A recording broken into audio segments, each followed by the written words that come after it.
A warm welcome to all my dear children. बच्चों, हमने last journal entries में सीखा था कि कैसे हम purchase return, sales return, trade discount और कैश डिस्काउंट की एंट्रीज करेंगे। ठीक है, लास्ट में पर्टिकुलरली जो लास्ट वीडियो है उसमें हमने सीखा था कि ट्रेड डिस्काउंट और कैश डिस्काउंट के कैसे एडजस्टमेंट्स करते हैं। ठीक है, और हमने सीखा था कि जर्नल एंट्री करते वक्त हमें किन किन बातों का ध्यान रखना है। अब हम बढ़ते हैं हमारे आगे के ऑर्डर में, जहां पर हम जर्नल एंट्री सीखेंगे, ओपनिंग एंट्री करना और स्पेशल ट्रांजैक्शंस को एंटर करना। चलिए करते हैं शुरुआत अपने वीडियो की और सीखते हैं कैसे करनी है ओपनिंग एंट्री, और देखते हैं ये ओपनिंग एंट्री होती क्या है। देखो क्या होता है कि अभी तक जब आप जर्नल एंट्री कर रहे होंगे तो ज्यादातर बुक्स में आता है बिजनेस स्टार्टेड विद कैश या business started with cash and machinery. ठीक है, जब भी बिजनेस कमेंस होता है या बिजनेस स्टार्ट होता है तब हम क्या करते हैं, cash account debit to capital account, क्योंकि बिजनेस में पैसा लगाता है ओनर, और जैसा मैं आपको पहले भी बता चुकी हूँ ओनर को सिर्फ दो नाम से जाना जाता है, या तो कैपिटल या तो ड्रॉइंग्स। अगर बिजनेस में ओनर पैसे दे रहा है तो कैपिटल, पैसे निकाल रहा है तो ड्रॉइंग। ठीक है, तो हम यहाँ पर ओनर जब हमें पैसे दे रहा है तो कैश बिजनेस में आ रहा है। ठीक, इसलिए कैश अकाउंट हो गया डेबिट, और जो कैपिटल अकाउंट होता है, ओनर क्या है, ओनर एक गिवर है इस वक्त, तो गिवर का अकाउंट हो गया क्रेडिट। ठीक है, मान लो इसी के साथ कैश के साथ ओनर ने कुछ स्टॉक दिया होता तो उसको डेबिट कर देते, अगर मशीनरी दी होती तो उसको भी हम डेबिट कर लेते। ठीक है, और साथ में सबका टोटल मिलाकर कैपिटल में लिख देते। ये तो एंट्री होती है जब बिजनेस को कमेंस किया जाता है, लेकिन ये ओपनिंग एंट्री क्या होती है? ओपनिंग एंट्री का मतलब है जब बिजनेस पहले से चलता चला आ रहा है, तो जब पिछले साल बिजनेस बंद हुआ होगा तो इस साल उसे फिर से ओपन होना होगा, और जब बिजनेस 1 अप्रैल को ओपन होता है तो सबसे पहले हम पास करते हैं ओपनिंग एंट्रीज। क्या होता है कि आपकी एसेट्स और लाइबिलिटीज ये आपको शो होती हैं बैलेंस शीट में, और जो चीजें बैलेंस शीट में शो हो रही हैं इसका मतलब उनके बैलेंसेस को हम अगले साल कैरी फॉरवर्ड कर रहे हैं। इसका मतलब जब हम अगले साल बिजनेस को शुरू करेंगे तो हम इन्हीं एसेट्स और लाइबिलिटीज के साथ शुरू करेंगे। तो जैसे ही 1 अप्रैल आती है हमको ओपनिंग एंट्री पास करनी होती है इन एसेट्स और लाइबिलिटीज की। और ओपनिंग एंट्री कैसे पास करते हैं? सारे एसेट्स को कर देते हैं हम डेबिट, सारी लाइबिलिटीज को कर देते हैं क्रेडिट। और जनरली क्या होता है कि क्वेश्चन में आपको एसेट और लाइबिलिटीज तो दी होती है लेकिन कैपिटल का अमाउंट नहीं दिया रहता। ठीक है, तो आपको भी पता है कि लाइबिलिटीज के साथ कैपिटल लिखा जाता है, तो जो बैलेंसिंग फिगर होता है वही हमारा कैपिटल बन जाता है। बैलेंसिंग फिगर मतलब एसेट माइनस लाइबिलिटी, ये बन जाता है हमारा कैपिटल। और एग्जाम में ये मिनिमम 3 मार्क्स का क्वेश्चन आता है जिसमें आपको कैपिटल की वैल्यू कैलकुलेट करनी रहती है। एसेट्स को, सारे एसेट्स को आप डेबिट साइड में लिखते जाइए, जैसे कि cash account debit, bank account debit, debtors account debit, machinery account debit, सारे डेबिट को आप एक साथ लिख लीजिए। फिर 2 लाइबिलिटीज, जितनी लाइबिलिटीज आपको गिवन है एक्सटर्नल कैपिटल को छोड़कर, जैसे कि क्रेडिटर्स या बिल्स पेबल या बैंक लोन, ये सारी आपकी लाइबिलिटीज हैं जो एक्सटर्नल लाइबिलिटीज होती हैं, इनको आप क्रेडिट में लिख दीजिए। और जो एसेट माइनस लाइबिलिटी का जो total of asset minus total of liabilities होगा वही होगा आपका कैपिटल, यानी कि बैलेंसिंग फिगर। इसी को हम बोलते हैं ओपनिंग एंट्री, इसी को हम बोलते हैं ओपनिंग एंट्री। 3 मार्क्स का क्वेश्चन है। 11th में जनरली ये फर्स्ट टर्म में 3 मार्क्स का आता ही आता है। क्योंकि ये बहुत इंपॉर्टेंट क्वेश्चन है, ये बहुत इंपॉर्टेंट कॉन्सेप्ट है अकाउंट्स के पॉइंट ऑफ व्यू से। तो आई होप आपको समझ में आया होगा कि ओपनिंग एंट्री क्या होती है। क्वेश्चन जब आप देखोगे तो क्या होएगा कि क्वेश्चन में आपको सबसे पहला दिया रहेगा, सारे एसेट्स एक साथ लिख दिए रहेंगे, सारी लाइबिलिटीज एक साथ लिख दी होंगी। आपको ओपनिंग एंट्री वर्ड लिखकर कभी नहीं आता, ठीक है। सबसे पहले एसेट्स और लाइबिलिटीज लिख दी जाती हैं। तो आपको खुद ही समझना है कि अगर एसेट्स और लाइबिलिटीज हमको गिवन है तो इसका मतलब हमारा जो बिजनेस है वो कैरी फॉरवर्ड हो रहा है, यानी कि पिछले साल से चलता चला आ रहा है और इस साल हमको इस एसेट और लाइबिलिटी की ओपनिंग एंट्री पास करनी है, ठीक है। फिर से बता दे रही हूं, ओपनिंग एंट्री में सारे एसेट्स को करते हैं डेबिट, सारी लाइबिलिटीज को करते हैं क्रेडिट, और डेबिट का टोटल माइनस क्रेडिट का टोटल हो जाता है कैपिटल, यानी एसेट माइनस लाइबिलिटी। यही है आपकी अकाउंटिंग इक्वेशन। और ध्यान रखिएगा, फर्स्ट टर्म के लिए अकाउंटिंग इक्वेशन का एमसीक्यू बहुत इंपॉर्टेंट है, उसका फॉर्मूला बहुत इंपॉर्टेंट है। और फॉर्मूला क्या है? Asset is equals to liabilities plus capital, या फिर capital is equals to asset minus liabilities. Generally क्या होता है, तीन चीज, मतलब ये आपको asset minus liabilities, liabilities plus capital, या asset minus capital is equals to liability, ये तीन आपको दे दिए जाते हैं एमसीक्यू जो सही होते हैं, और एक जो ऑप्शन होता है वो गलत होता है, ठीक है। इसी फॉर्मूले को आप तीन तरीके से लिख सकते हो। तो तीन ऑप्शन आपके तैयार है जो कि बिल्कुल सही है, और एक ऑप्शन आपका गलत होता है। तो एमसीक्यू में इस तरीके से अकाउंटिंग इक्वेशन पूछा जाता है। आई होप आपको ये कॉन्सेप्ट समझ आया होगा। अब हम बढ़ते हैं हमारे नेक्स्ट स्पेशल ट्रांजैक्शन पर, और ना ही ये सिर्फ स्पेशल ट्रांजैक्शन होगा बल्कि एक बहुत ही इंपॉर्टेंट कॉन्सेप्ट होगा जो आपको हमेशा ही यूज आएगा, और इसको बोलते हैं हम बैड डेट्स। बैड डेट्स, ठीक है। ये बैड डेट्स क्या होते हैं? देखो बेटा, सेल्स जो होता है वो या तो हम कैश में करते हैं, यानी कि हमने सेल्स किया, गुड्स बेचा और हमको कैश रिसीव हो गया, या बैंक के थ्रू पैसा रिसीव हो गया, या फिर हम क्रेडिट पर करते हैं। क्रेडिट का मतलब होता है उधार, ठीक है। क्रेडिट का मतलब होता है उधार। तो हमने या तो कैश में एंट्री की या तो क्रेडिट में एंट्री की। जब आप जर्नल एंट्री करते हैं तो हम आपको हमेशा यही बताते हैं कि जब हम कैश में एंट्री कर रहे हैं तो जिस पर्सन को भी मैंने सेल्स किया हो, मुझे इस बात से मतलब नहीं है, मुझे उसके नाम से कोई मतलब नहीं है। For instance, sold goods to mister X for ₹10,000 in cash. अब जब मुझे कैश मिल गया तो क्या मुझे मिस्टर एक्स को याद रखने की जरूरत है?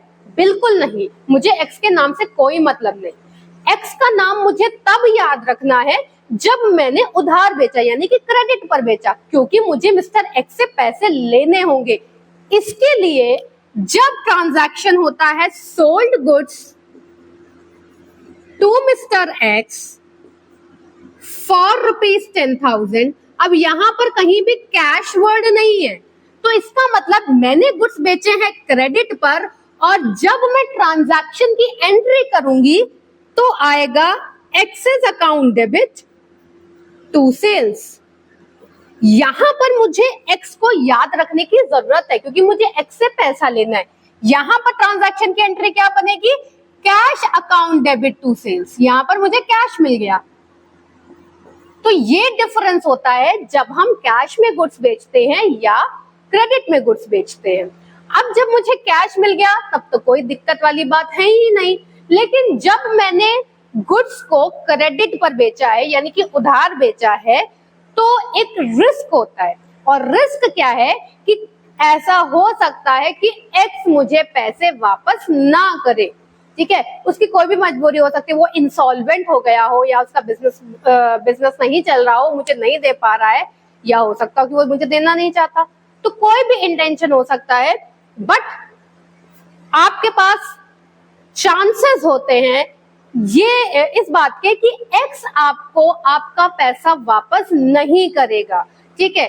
फॉर इंस्टेंस आपने 10,000 के गुड्स को सेल किया और 2 महीने बाद आपको एक्स आकर बोल रहा है कि देखिए मेरे पास पैसे तो है नहीं, अब मैं आपको 10,000 नहीं दे पाऊंगा, मैं खुद ही इंसॉल्वेंट हो गया, बैंकरप्ट हो गया, तो मैं आपको सिर्फ 6,000 रुपए दे पाऊंगा,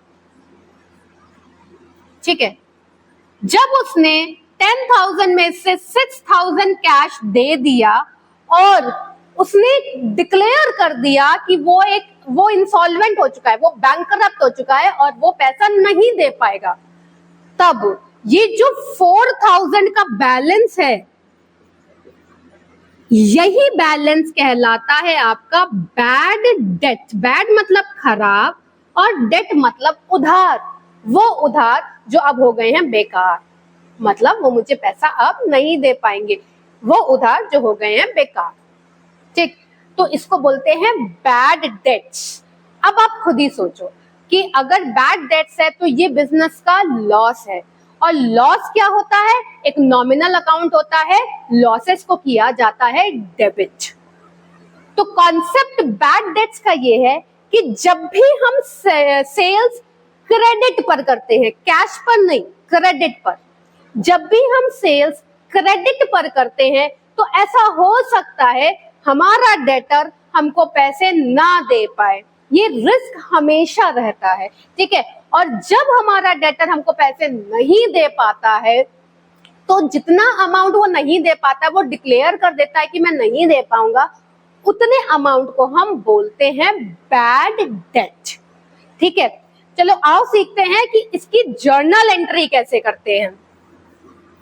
अब हमको पता है कि 10,000 में से 10,000 में से हमको रिसीव हुआ है सिर्फ 6,000। 10,000 में से हमको रिसीव हुआ है कैश में सिर्फ 6,000, तो बचा हुआ पैसा हो जाता है मेरा बैड डेट, यानी कि 4,000 आया। अब जब हम इसकी जर्नल एंट्री पास करने जाएंगे, journal entry of bad debt,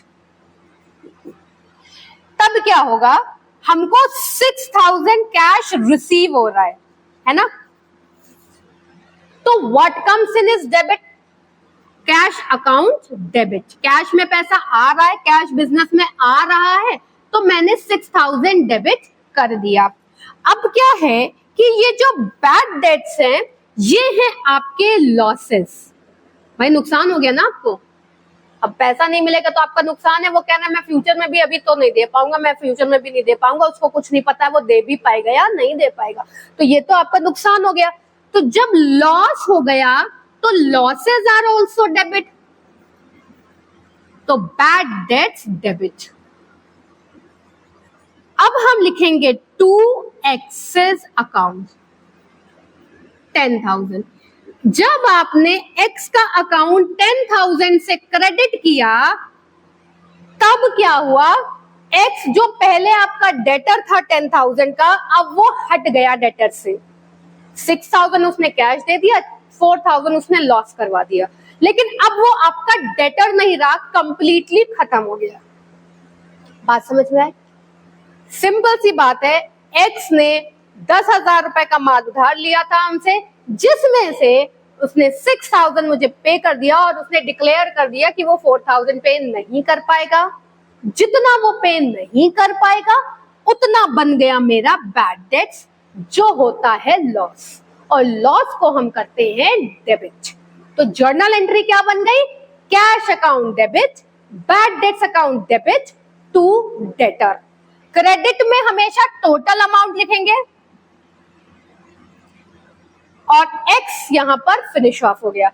अगर आप एक्स के अकाउंट को देखेंगे तो डेबिट में भी 10,000 आ रहा है और क्रेडिट में भी 10,000 आ रहा है, कोई भी बैलेंसिंग फिगर नहीं है। ये आप तब सीखोगे जब आप लेजर अकाउंट बनाओगे, ठीक है। एक्स को आपने एक बार डेबिट किया था, यहां पर X's account debit 10,000, to sales. अब आपने एक्स को क्रेडिट कर दिया 10,000 से, एक्स फिनिश ऑफ। एक्स नाम का कोई बंदा अब आपकी बुक्स में एग्जिस्ट नहीं करता, तो इसको बोलते हैं बैड डेट्स। अब बेटा मैं यहीं पर इसी से रिलेटेड एक कॉन्सेप्ट बता रही हूँ। जनरली वो कॉन्सेप्ट थोड़ा पीछे दिया रहता है बुक्स में, बट चूंकि आप बैड डेट्स ऑलरेडी पढ़ रहे हैं तो इसके लिए ये कॉन्सेप्ट आप अभी पढ़ लीजिए, आपको रिलेट करना इजी होगा। वो कॉन्सेप्ट क्या है? ये बैड डेट्स आई होप आपको क्लियर है। बैड डेट्स का मतलब हुआ लॉस, और डेटर ने बोला मैं पैसे नहीं दे पाऊंगा। That is the meaning of bad debts. और ये तब होता है जब हम सेल्स करते हैं क्रेडिट पर। अब आ जाते हैं एक और टर्म है, बिल्कुल इसी नाम से रिलेटेड वो टर्म है, और बच्चे बहुत कंफ्यूज हो जाते हैं इस टर्म को लेकर। ठीक है, कंफ्यूजन क्यों है? क्योंकि नाम एक ही जैसे हैं। एक तो ये टर्म हो गया बैड डेट्स, दूसरा टर्म हो गया bad debts recovered. Bad debts recovered. अब रिकवर्ड क्या मतलब? देखो, हमने पहले बैड डेट्स में एंट्री की cash account debit, bad debts account debit 2x। ये है 6,000, ये है 4,000, और यहां पूरा हो गया 10,000। ठीक, मैंने डिक्लेयर कर दिया अपनी बुक्स में कि मुझे 4,000 का लॉस हो गया। अब ये बैड डेट्स है, ये नॉमिनल अकाउंट है क्योंकि ये लॉस है, और जो नॉमिनल अकाउंट होते हैं ये हर साल बंद हो जाते हैं, यानी कि अगले साल नया नॉमिनल अकाउंट, फिर वो बंद, फिर अगले साल नया नॉमिनल अकाउंट। तो हर साल इस नॉमिनल अकाउंट को ओपन करते हैं नया, और उसी साल क्लोज कर देते हैं। इसमें कोई भी बैलेंस कैरी डाउन नहीं होता। ये हो सकता हो अभी आप ना ज्यादा समझ पा रहे हो, जब आप लेजर अकाउंट बनाएंगे तो ज्यादा समझ पाएंगे, बट फिलहाल ये है एक नॉमिनल अकाउंट। ठीक है, अब मान लो इसी एक्स, ये एक्स हमको 2 साल बाद मिलता है, आफ्टर 2 years एक्स हमको मिला, और उसने कहा कि भाई साहब वो मैंने आपसे कुछ उधार लिया था तो 4,000 में दे नहीं पाया था, अब मेरे पास पैसे आ गए हैं, मैं आपको 2,000 रुपए दे दे रहा हूं। बात समझे? मेरे पास पैसे आ गए हैं, अब मैं आपको 2,000 दे दे रहा हूं। कॉन्सेप्ट ऐसा है, बैड डेट्स हुए थे 4,000। अब एक्स ने कहा, एक्स आया दोबारा मेरे पास, एक्स ने कहा मेरे पास 2,000 रुपए कैश हैं, ये मैं आपको दे देता हूं। ठीक है, इस चीज को हम क्या बोलेंगे? इस चीज को हम बोलते हैं बैड डेट्स रिकवर्ड। अगर आपने एग्जाम में रिकवर्ड वर्ड नहीं लिखा, केवल बैड डेट्स लिख दिया, गलत, 0 marks. Recovered is the most important word, क्योंकि बैड डेट्स का मतलब होता है लॉस, लेकिन जैसे ही आपने रिकवर्ड वर्ड लिख दिया उसका मतलब होता है गेन। ठीक है, तो आपको यहां पर कैश रिसीव हो रहा है उस बैड डेट से जो आपने पहले ही लिख दिया है। ठीक, तो नाम है बैड डेट्स रिकवर्ड। रिकवर्ड का मतलब वो मिल गया, यहां पर मुझे 2,000 रुपए मिल गए। एक्स कुछ नहीं है मेरे लिए, मेरी किताब में तो एक्स है ही नहीं, मेरी बुक्स में तो एक्स है ही नहीं। अब मैंने तो उसको कब का बंद कर दिया। बैड डेट्स भी 2 साल पहले लिख दिए, 2 साल बाद वो उठकर आ रहा है और कह रहा है मैं 2,000 रुपए आपको दे रहा हूं। बात समझे? ये डिफरेंस है। अब इसकी जर्नल एंट्री कैसे करेंगे? चूंकि आपको कैश मिल रहा है तो कैश तो ऑफ कोर्स डेबिट हो जाएगा, और बैड डेट्स रिकवर्ड, वर्ड याद रखना रिकवर्ड, ये हो जाएगा क्रेडिट। ध्यान देना, ना तो मैंने बैड डेट्स लिखा है ना ही मैंने एक्स लिखा है। एक्स दे रहा है मुझे पैसे, लेकिन मैंने एक्स लिखा नहीं है। क्यों नहीं लिखा? क्योंकि ये बैड डेट्स रिकवर्ड मुझे कैश में हो रहा है, मैंने एक्स का नाम कहीं नहीं लिखा। आया समझ में? अब इसमें एक और सिचुएशन हो सकती है। एक्स बोलता है सर मेरा बिजनेस चलने लगा है फिर से, मैं प्रॉमिस करता हूं मैं आपको 2000 रुपए दे दूंगा। मैं प्रॉमिस करता हूं मैं आपको 2000 रुपए दे दूंगा। प्रॉमिस है, कैश नहीं मिल रहा है, सिर्फ प्रॉमिस कर रहा है।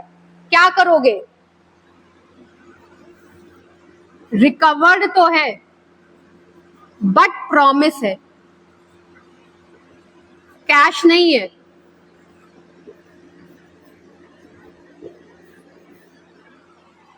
दो रास्ते हैं, इंतजार कर लो, फिर जब वो कैश दे देगा तब हम एंट्री कर लेंगे, या फिर डेटर बना दो एक्स को। X's account debit to bad debt recovered.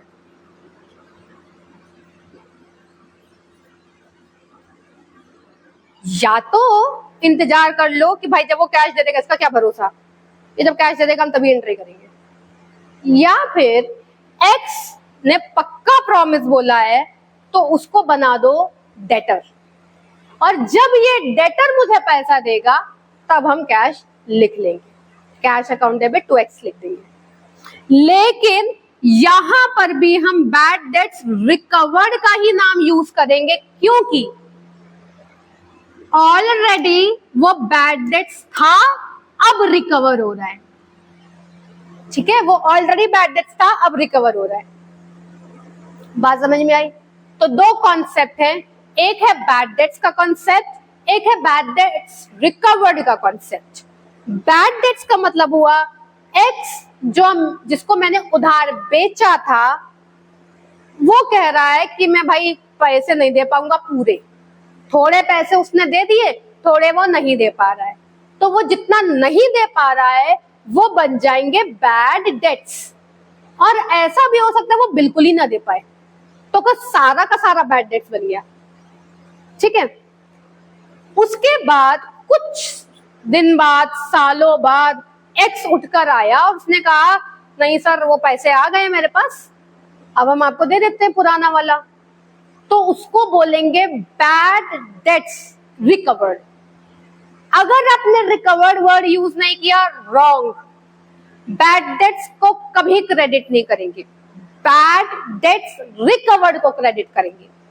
ठीक, उसने कैश दे दिया तो cash account debit to bad debts recovered, और अगर वो कैश नहीं दे पाया, वो सिर्फ प्रॉमिस बोल रहा है, पक्का प्रॉमिस दे देंगे, तो आप उसको वापस से डेटर बना सकते हैं।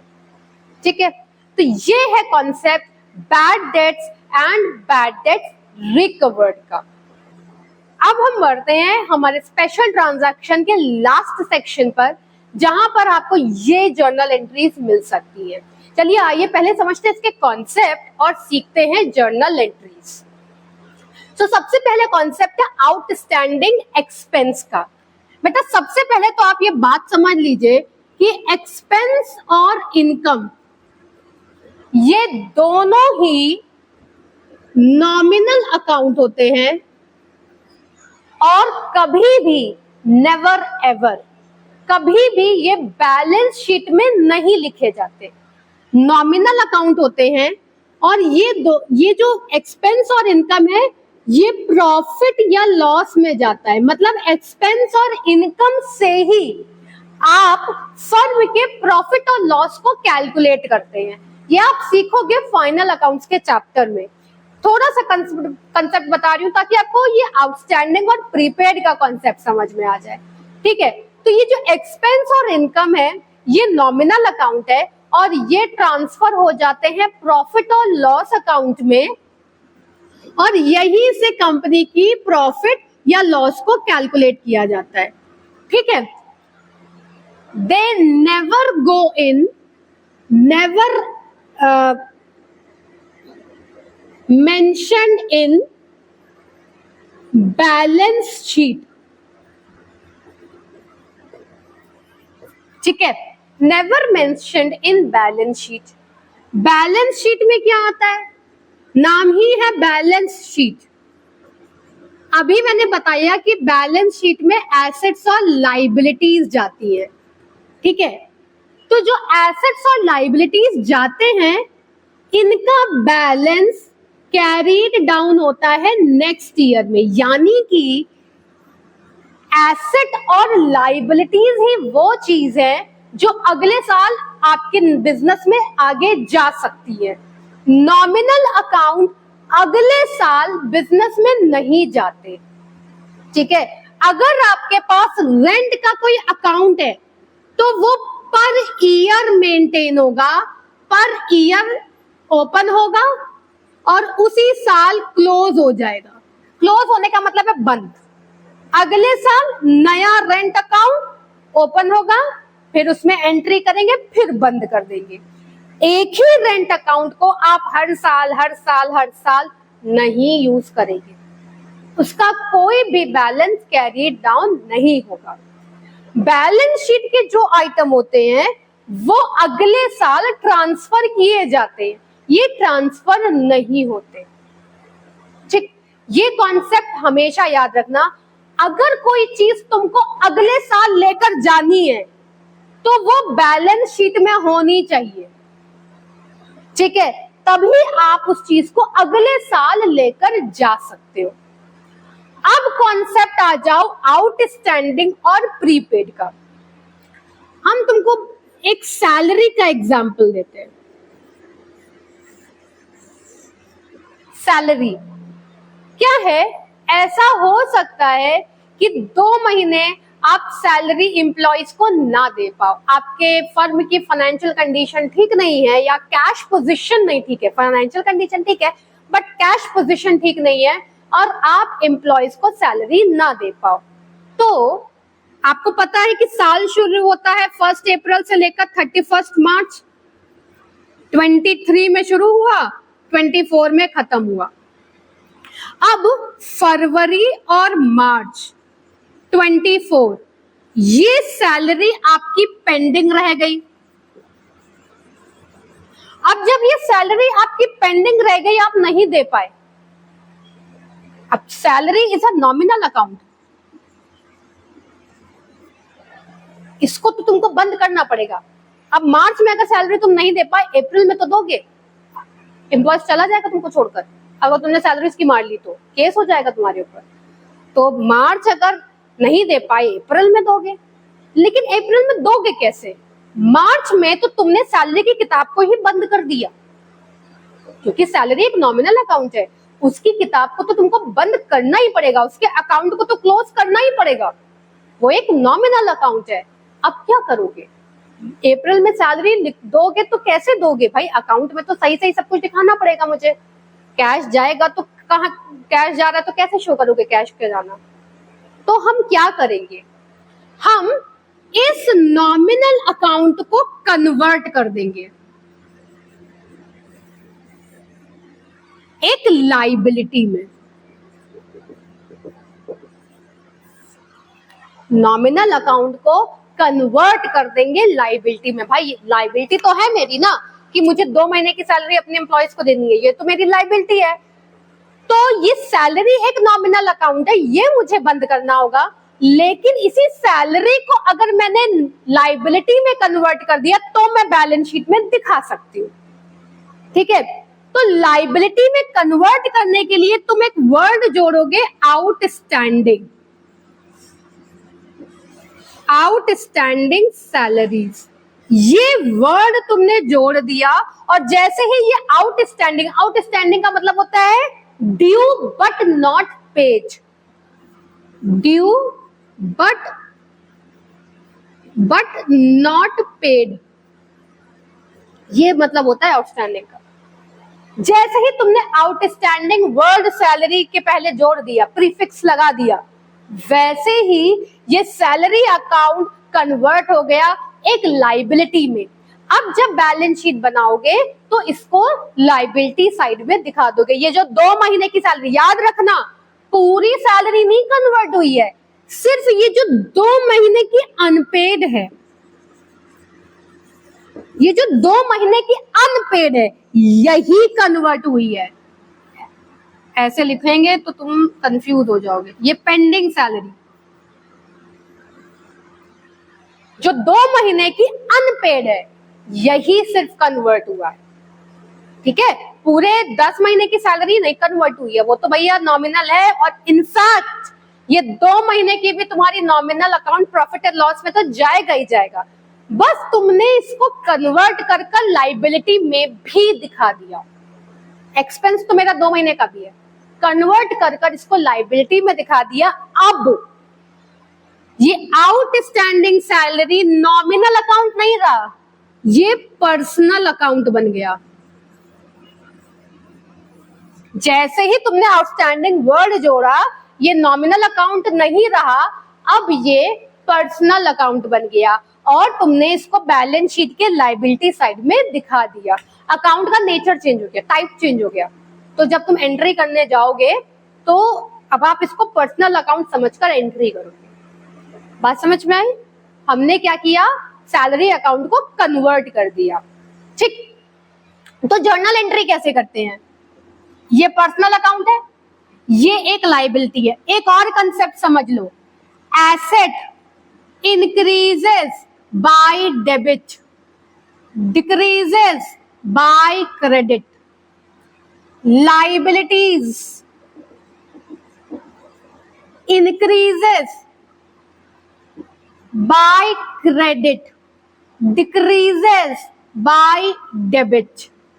इस फंडा को जो समझ गया अकाउंट्स में कभी गलती करेगा ही नहीं। That is the modern rules.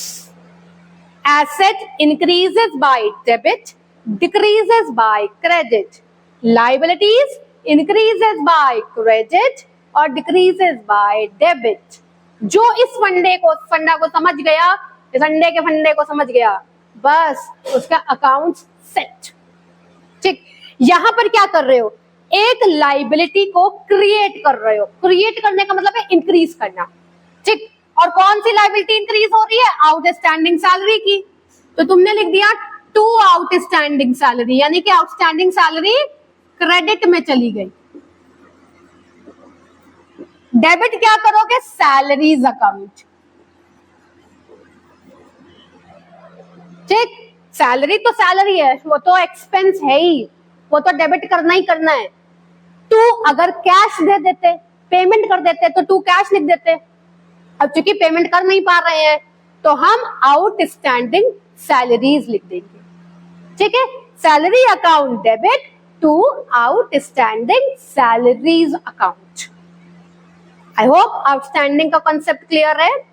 एक नॉमिनल अकाउंट को तुमने पर्सनल अकाउंट में कन्वर्ट कर दिया और फिर उसकी एंट्री कर दी, क्योंकि नॉमिनल अकाउंट को तुम कैरी फॉरवर्ड कर ही नहीं सकते हो और सैलरी तुम दे नहीं पा रहे हो, ठीक। अब इसी कॉन्सेप्ट में आगे बढ़ते हैं। बहुत सिमिलर कॉन्सेप्ट है, जो आगे का कॉन्सेप्ट है वो बिल्कुल इसी से सिमिलर है। यहां तो तुम्हारा क्या था, सैलरी देनी थी पर दे नहीं पाए, due but not paid. Outstanding का मतलब है ड्यू बट नॉट पेड। अब नेक्स्ट कॉन्सेप्ट आ जाता है प्रीपेड का। प्रीपेड का क्या मतलब हो गया? प्री मतलब पहले, पेड मतलब पेमेंट कर दिया। ड्यू डेट आने से पहले पेमेंट कर दिया, ड्यू डेट आने से पहले पेमेंट कर दिया। चलो एक एग्जांपल देते हैं, बहुत कॉमन एग्जांपल है, घर में मम्मी पापा से पूछोगे वो बता देंगे। इंश्योरेंस प्रीमियम,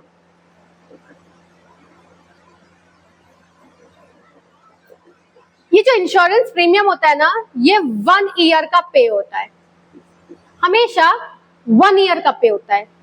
तुम 1 अप्रैल से शुरुआत करोगे तो भी 1 ईयर ही कहलाएगा, तुम 1 अप्रैल से करोगे तो 31 मार्च का 1 ईयर है, 1 मई से करोगे तो 30 अप्रैल 1 ईयर है, 1 जून से करोगे तो 31 मई 1 ईयर है। क्या है कुल मिलाकर फंडा कि चाहे जिस दिन से शुरुआत करो अगले 1 साल तक चलता रहेगा। फाइनेंशियल ईयर इसके लिए 1 ईयर नहीं होता, इसके लिए 1 ईयर होता है 12 मंथ। जिस महीने से भी शुरुआत करो अगले 12 मंथ तक इंश्योरेंस देकर तुम रिस्क को कवर कर सकते हो। ये 11th में पढ़ोगे अभी आगे, ठीक। अब मान लो तुमने पेमेंट किया है 1 जुलाई को, पेमेंट किया 1 जुलाई को। ये जो 1 जुलाई को तुम पेमेंट करोगे इंश्योरेंस प्रीमियम, ये कब तक के चलेगा? 12 महीने काउंट करोगे तो ये 30 जून तक चलेगा। बात सही है? बुक्स कब की बना रहे हो? 1 अप्रैल से बुक्स बनाना शुरू किए हो 31 मार्च, पेमेंट है 30 जून, तो तुमने क्या किया है? एडवांस में पेमेंट करा है ना। कितना एडवांस है भाई? 31 मार्च तक तो ठीक ही ठीक है, अप्रैल मई जून 3 महीने का एडवांस पेमेंट है। और जब 3 महीने का एडवांस पेमेंट है तो तुम इसको बोलोगे प्रीपेड एक्सपेंस। प्रीपेड एक्सपेंस, 3 महीने का जो एडवांस पेमेंट कर चुके हो उसको बोलते हैं हम प्रीपेड एक्सपेंस। जब तुमने इंश्योरेंस प्रीमियम की एंट्री की होगी टू कैश, तुमने तो पूरा पूरा लिखा होगा, तुमने लिखा होगा कि मान लो ये प्रीमियम है 2000 का, तो तुमने 2000 पूरे पूरे लिखे होंगे। लेकिन अब वो 2000 पूरे तो हैं, लेकिन 3 महीने का उसमें एडवांस है, तो अब तुमको प्रीपेड एक्सपेंस, भाई 3 महीने का एडवांस है, इसका मतलब ये बैलेंस शीट में जाना चाहिए, क्योंकि तुम्हें अगले साल इस एडवांस के साथ शुरुआत करनी है, ठीक है? तो ये बैलेंस शीट में जाना चाहिए। अब क्या करोगे? ये 3 महीने का पेमेंट बैलेंस शीट में कैसे डालोगे? क्योंकि इंश्योरेंस प्रीमियम ये तो एक नॉमिनल अकाउंट है, एक्सपेंस है, और इंश्योरेंस प्रीमियम को हम बैलेंस शीट में नहीं डाल सकते, नॉमिनल अकाउंट को बैलेंस शीट में नहीं डाल सकते। इसका मतलब फिर से इस नॉमिनल अकाउंट को मुझे कन्वर्ट करना पड़ेगा पर्सनल में। चूंकि ये प्रीपेड है, एडवांस पेमेंट है, तो मैं लिख दूंगी prepaid insurance premium, debit.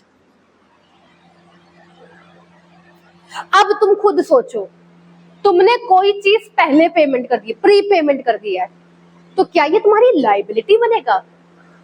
Liability तो वो चीज होती है जिसका पेमेंट मुझे फ्यूचर में करना है, लेकिन इसका पेमेंट तो मैं कर चुकी हूं, क्या ये लायबिलिटी बनेगा? नहीं, ये बनेगा मेरा एसेट। और एसेट क्रिएट करना है, एसेट को इंक्रीज करना है, तो तुमको करना है डेबिट। यानी कि prepaid insurance account debit to insurance premium account, ये हो जाएगी जर्नल एंट्री। यहां पर सिर्फ 3 मंथ का अमाउंट लिखोगे, क्योंकि सिर्फ उतना ही प्रीपेड है, जितना प्रीपेड है उतना ही लिखोगे, 3 मंथ का अमाउंट लिखोगे, ठीक। तो जर्नल एंट्री क्या बनेगी? प्रीपेड इंश्योरेंस या प्रीपेड एक्सपेंस, जो भी नाम हो भाई, प्रीपेड इंश्योरेंस क्यों ले हम, टू एक्सपेंस अकाउंट।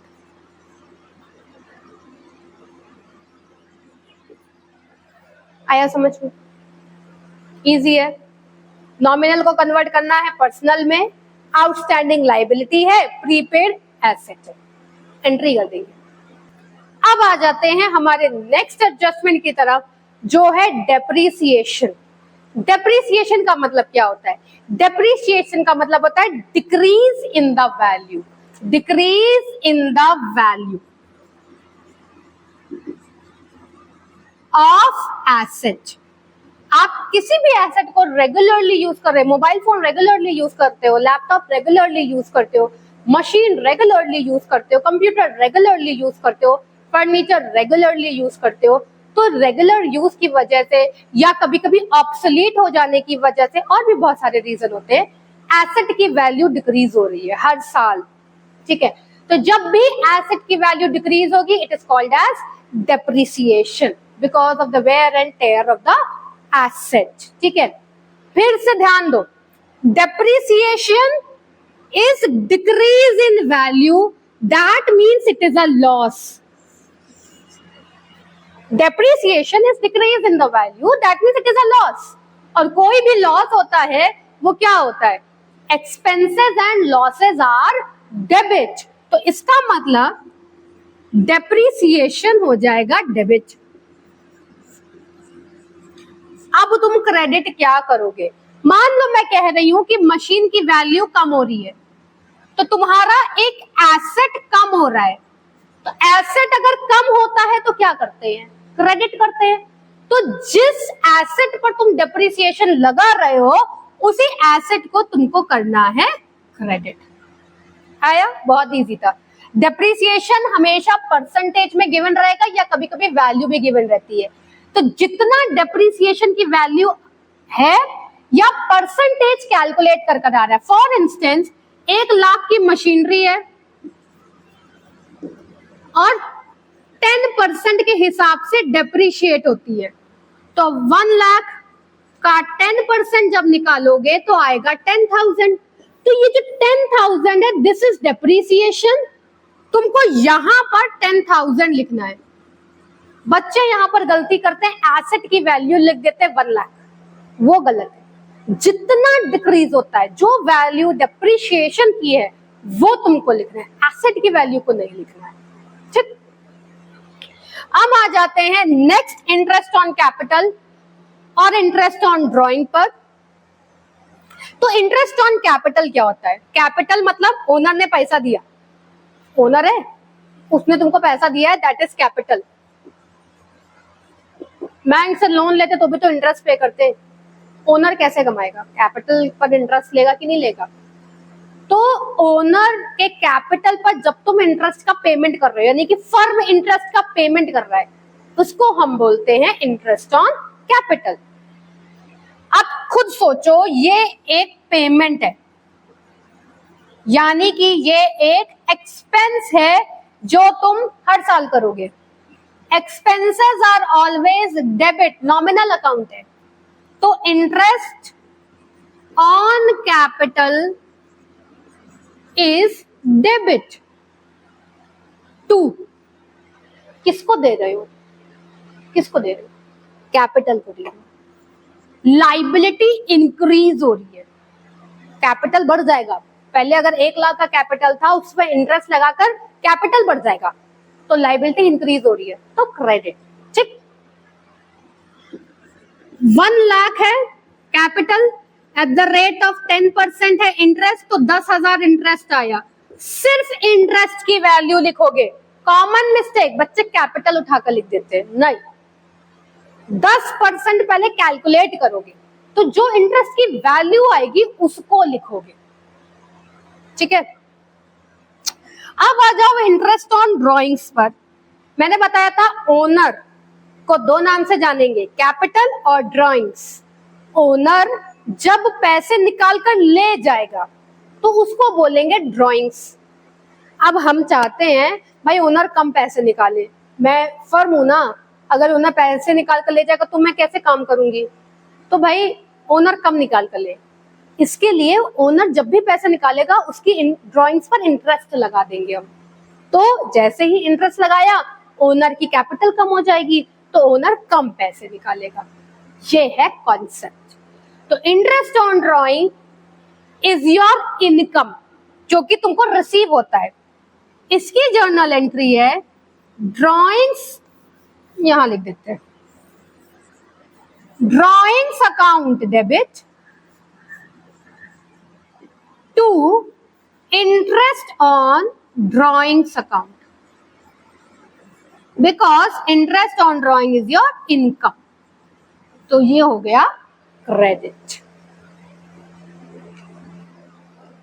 तो ये थे कुछ स्पेशल ट्रांजैक्शंस जर्नल एंट्री से रिलेटेड। मैंने जर्नल एंट्री के जितने भी ट्रांजैक्शंस हैं उनको 3 पार्ट में एक्सप्लेन किया है, ताकि आपके लिए एक बहुत बड़ा वीडियो ना बन जाए और आप बोर ना हो जाए। तो ये जो एक्सप्लेनेशन है वो 3 पार्ट्स में है, ठीक है। आप सारे वीडियोस को कनेक्ट कर देखेंगे तो आपको सारे एक्सप्लेनेशंस इजी लगेंगे। आई होप आपको जर्नल एंट्री के सारे एंट्रीज समझ में आया होंगी, स्पेशल ट्रांजैक्शन समझ में आया होगा, trade discount, cash discount, bad debts recovered और ये सारे ट्रांजैक्शंस। अगर आपको मेरा पढ़ाया हुआ समझ में आता है और आपके अकाउंट्स के कॉन्सेप्ट्स क्लियर होते हैं तो हमारे चैनल को लाइक और सब्सक्राइब कीजिए।